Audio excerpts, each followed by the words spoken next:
Hello everyone, welcome to एडवे। आज की date पे दुनिया को जो सबसे बड़ी प्रॉब्लम होने वाली है भविष्य में और आज भी, वो है क्लाइमेट चेंज। और इसका असर देखा जा रहा है हिंद कुश हिमालय रीजन में भी। तो आज की इस वीडियो डिस्कशन में हम हिंद कुश हिमालय रीजन में बर्फ किस तरह से पिघल रही है और किस प्रकार से इसके प्रॉब्लम आ सकती है पूरे रीजन में, ये सब देखेंगे। यूनाइटेड नेशन डेवलपमेंट प्रोग्राम की एक रिपोर्ट के अनुसार वर्ष 2100 तक हिंद कुश हिमालय रीजन से 2/3 बर्फ गायब हो जाएगी। हिंद कुश हिमालय रीजन ये वाला एरिया है, ये आप देख सकते हैं। ये वो एरिया है जिसमें दुनिया की सबसे ज़्यादा आबादी रहती है। कुछ असर इधर भी पड़ेगा, ये चीन वाला एरिया है।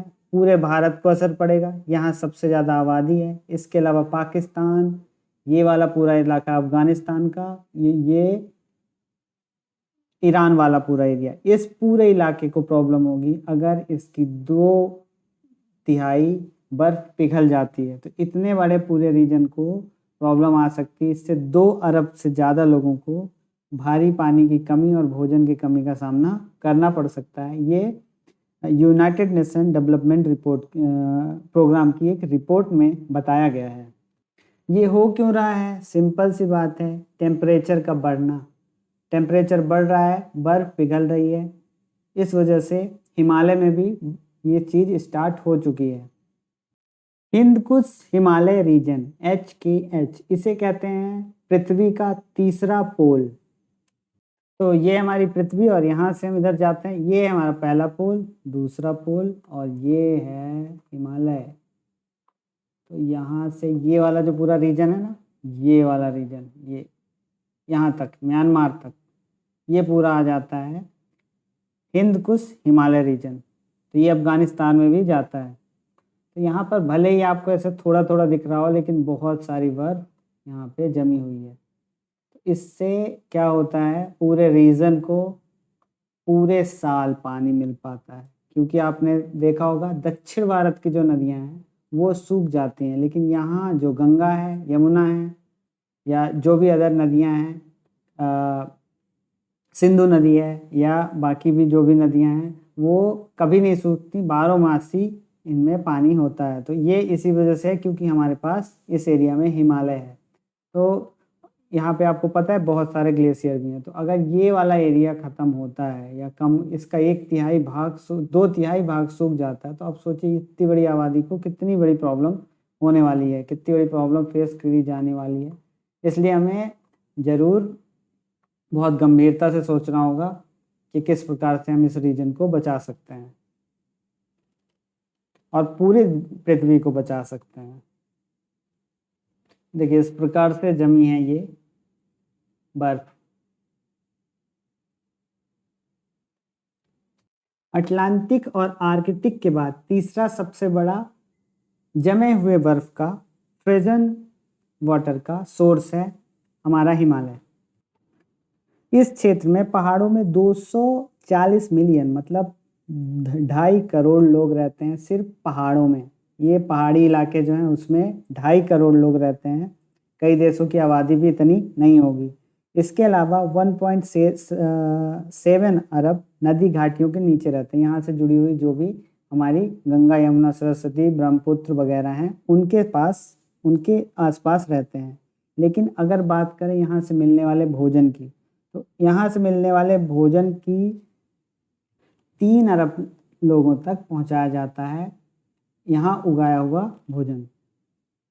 क्योंकि आपको पता होगा जो इस एरिया में खेती होती है उसका बहुत बड़ा रीजन है हिमालय से निकलने वाली नदियाँ। चाहे ये रीजन कर लें, चाहे ये रीजन कर लें, आबादी भी ज़्यादा है और इन रीजन में जो भी फूड उगाए जाते हैं उसका बहुत बड़ा रीजन होता है हिमालय से निकलने वाली नदियाँ। चैलेंजेस क्या क्या हैं? ICIMODs की रिपोर्ट के अनुसार अगर पेरिस एग्रीमेंट को मानते हुए भी 1.5 डिग्री से ज़्यादा टेम्परेचर को ना भी बढ़ने दिया जाए, उसके बाद भी 21वीं सेंचुरी के ख़त्म होते होते लगभग 2/3 हिस्सा हिंद हिमालय रीजन का पिघल जाएगा। तो सबसे बड़ा सवाल ये आता है एक छात्र के दिमाग में आना चाहिए कि टेम्परेचर बढ़ता ही क्यों है। तो उसका रीज़न मैं आपको इस वीडियो में ज़रूर बताता हूँ। तो उसका रीज़न है ग्रीन हाउस गैसेस। तो H2O आता है ग्रीन हाउस गैसेस में, जी हाँ आता है। वाटर वेपर अगर आकाश में है या हमारे वायुमंडल में उड़ रहा है तो वो गर्मी को सोखता है। इसके बाद CO2 आता है, CH4 आता है, मीथेन आता है, ओजोन आता है, O3 आता है, नाइट्रस ऑक्साइड आता है और CFCs आता है। तो टोटल 6 ग्रीन हाउस गैसेस हैं। इसके अलावा कोई और ग्रीन हाउस गैस नहीं है अभी तक। तो सबसे ज़्यादा प्रॉब्लम करता है CFCs और कार्बन डाइऑक्साइड। ये करते क्या हैं, कैसे ये टेम्परेचर को, पृथ्वी को गर्म होने में मदद करते हैं, पृथ्वी क्यों इनकी वजह से गर्म होती है। तो देखिए, जो सूर्य से आने वाली किरणें होती हैं वो हाई फ्रिक्वेंसी पर आती हैं। इसका मतलब होता है शॉर्ट वेवलेंथ के फॉर्म में आती हैं, लेकिन जब वो पृथ्वी से वापस जा रही होती हैं इस प्रकार से, जैसे यहाँ पे ये जा रही है, जैसे यहाँ पे ये जा रही है तो ये लॉन्ग वेव बन जाती है। और लॉन्ग वेव की एक खासियत होती है, लॉन्ग वेव जो होती है कम एनर्जी होती है इसके पास और ये क्रॉस नहीं कर पाती CH4 या वाटर वेपर हो या CO2 हो, उसे क्रॉस नहीं कर पाती। लॉन्ग वेव और शॉर्ट वेव को थोड़ा समझना पड़ेगा। लॉन्ग वेव जो होता है वो उसकी फ्रिक्वेंसी लॉन्गर होती है, लोअर होती है और एनर्जी भी लोअर होती है। इस तरह से लॉन्ग वेव होती है। इस प्रकार से शॉर्ट वेव होती है। शॉर्ट वेव जो होती है उसकी फ्रिक्वेंसी बहुत ज़्यादा होती है और एनर्जी भी बहुत ज़्यादा होती है। तो जब सन से कोई किरण आ रही होती है तो वो लॉन्ग वेव पर आती है, वो लॉन्ग वेव पर आ रही होती है, लेकिन जब जाती है तो वो शॉर्ट वेव बन जाती है। और शॉर्ट वेव, लॉन्ग वेव तो सीधे चली आती है, लॉन्ग वेव को नहीं रोक पाता CO2 या जो भी है, कुछ रोकता है, ऐसा नहीं कि बिल्कुल नहीं रोक पाता। लेकिन जब ये ऐसा जाती, जब लॉन्ग वेव बन जाती है तो ये इसकी फ्रिक्वेंसी बहुत कम हो जाती है और इसकी एनर्जी भी कम होती है उस समय। तो CO2 CH4 वगैरह इसे रोक लेते हैं। और सिंपली होता यह है कि जितनी सूर्य की एनर्जी पृथ्वी पे आती है सेम उतनी ही सूर्य की एनर्जी फिर चली जाती, वापस भी चली जाती है। लेकिन इन गैसों के कारण ये एनर्जी वापस नहीं जा पाती, रुक जाती है। जितनी ज़रूरत होती है पृथ्वी ले लेती है अपने लिए, ज़्यादातर वापस हो जाती है। ज़्यादातर क्या, पूरी ही वापस होती है, क्योंकि फिर से आना है। क्योंकि अगर रुकेगी तो यही होगा, गर्म होगा। अगर एनर्जी आए और जाए नहीं तो वो गर्म होगा। तो इस वजह से ये वापस चला जाता है। लेकिन CO2, H2O या O3 इन सब की वजह से ये, अगर इनकी मात्रा ज़्यादा है तो इस वजह से ये इसको रोक लेते हैं और पृथ्वी गर्म हो जाती है।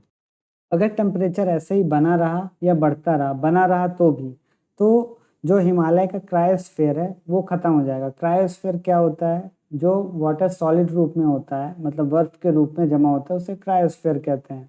अगर यहाँ का क्रायोस्फीयर ख़त्म हो जाता है तो ऑफकोर्स ये वाला एरिया, इस एरिया में आबादी बहुत ज़्यादा है तो ये यहाँ बहुत ज़्यादा प्रॉब्लम होने वाली है। इस एरिया के लिए सबसे बड़ी प्रॉब्लम है ब्लैक कार्बन। तो ब्लैक कार्बन क्या है, तो ब्लैक कार्बन इस प्रकार से अध जला हुआ कोयला, आधा जला हुआ कोयला ब्लैक कार्बन का एक रूप है। इससे क्या होता है, कई बार ऐसी कुछ चीज़ें होती हैं, जैसे घरों में चूल्हों में खाना बनता है, जहाँ भी वो वाला जो ऐश होता है, राख होता है, वो ब्लैक कार्बन का एक रूप होता है। ये एक बहुत बड़ा कारण है बर्फ के मिल्ट होने का, उसके टूटने का बहुत बड़ा कारण होता है। तो भारत के अभी कुल 8 प्लान चल रहे हैं इस विषय पे। उसमें से मुख्य 2 जो हैं, national mission for sustaining Himalaya ecosystem और एक है national action plan on climate change. इसके अलावा Bharat United Nation development programme का भी हिस्सा है। तो ये था आज का डिस्कशन हिमालय के बारे में। तो उम्मीद करता हूँ आपको पसंद आया होगा। Thank you for watching Edave study. मिलते हैं नेक्स्ट वीडियो।